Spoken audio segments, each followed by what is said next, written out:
The Galactic Senate had spoken. Their judgment was swift, cold, and final. The Enreli, a peaceful herbivore species from the temperate world of Cathavel, had pleaded for help. Their planet was burning, invaded by the Threx Dominion, a war-driven reptilian empire known for enslaving lesser species. The Enreli had no army, no defenses, and no allies left. Their cries echoed through the galaxy, and were silenced just as quickly. Too weak, too primitive, not worth saving. The Senate declared the Enreli a non-strategic liability. Every race Selnari, Vosquans, even the pacifist Sealith turned their backs. All except one. The humans. They didn't even sit on the Galactic Senate anymore, not after what happened on Gravani Sci-fi. But when the plea reached Terran space, it didn't land in the hands of politicians. It hit the ears of veterans, engineers, farmers, and a retired Marine named Commander Elara Quinn. Elara stood on the deck of the T.S.S. Resolve, her graying hair tied back, eyes locked on the burning green orb of Cathavel. Behind her, a ragtag fleet of human vessels hovered, retrofit mining barges, civilian transports with welded armor, and a handful of antique destroyers. None of it was official. The Terran government hadn't sanctioned this. These were volunteers, freelancers, ex-military idealists. But they had one thing the rest of the galaxy lacked: conviction. "Patch me through," Elora said. A low chirp, and the comms officer gave a nod. "Enreli citizens of Cathavel," Elora spoke, voice firm but warm. "This is Commander Elora Quinn of Earth. You've been abandoned by the galaxy. But you're not alone anymore. We're here, and we're not going anywhere." The Threx didn't expect resistance. Their landing ships were caught off guard when orbital cannons improvised from old asteroid mining lasers sliced through their hulls.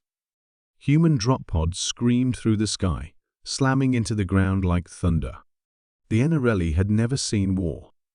Their knees shook as they watched human soldiers armored in exosuits, moving with purpose charge into Threx lines.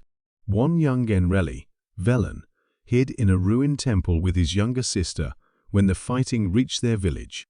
A Threx war beast tore through the rubble, its claws dripping with plasma. Before it could strike, a single round cracked through the air. The beast dropped. A human stepped over the rubble. His armor was scorched, face smeared with soot, but he extended a hand. "You all right, kid?" he asked. Velen nodded slowly. "You came. Why?" The soldier smiled, lifting the girl gently in his arms. "Because someone had to." Within days, humanity turned the tide. They didn't have superior tech or vast numbers. What they had was heart.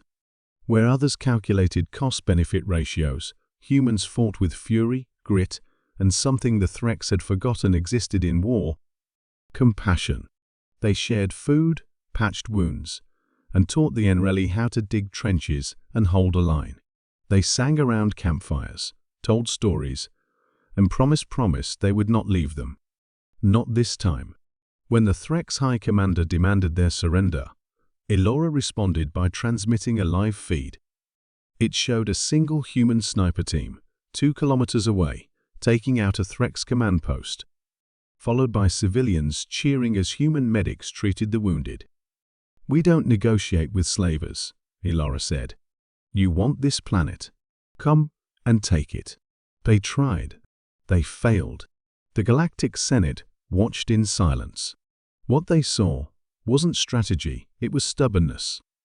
They called humans reckless, unpredictable, dangerous.